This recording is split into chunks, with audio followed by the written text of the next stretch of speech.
It is week 64 on Economist. Let's talk business with Mr. Daniel Steinman, with myself, Elsie Timnyani, as your hostess, right here on your power station Energy 100. A warm welcome to everyone tuned in right now, and especially to Mr. Steinman.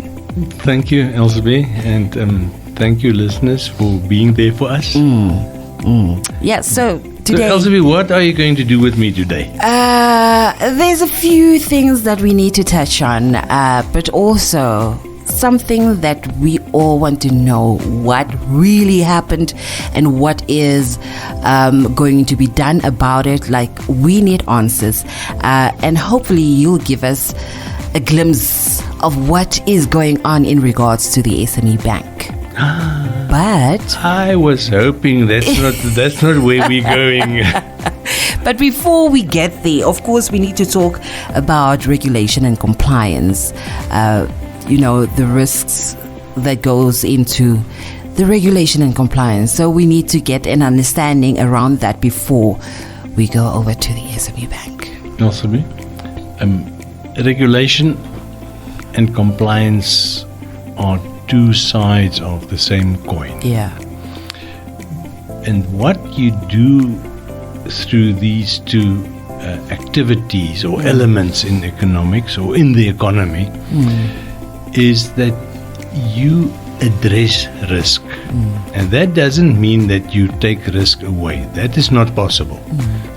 When you talk about economy, you talk about money. When you talk about money, there's always a risk. Always. And if you're in business, any business person will know there's risk. Because why? You plan and plan and plan. And the bank, they drive you crazy and they say, we want a business plan, we want a cash flow projection, and we want this and we want that. But what they usually fail to realize is that you have to address risk. Always. Yeah. So what it means is, first of all, you have to quantify that risk. And you can come up with all the business plans in the world, and you can come up with cash flow analysis and projections. If you don't identify the risk correctly, at least to a certain degree, you have to be about 80-90% spot on with your risk.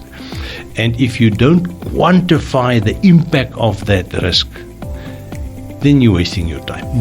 It's very, very important. So when you look at risk, especially in financial services, you always ask the question, what is the probability of failure, default? Because that is what you have to guard against.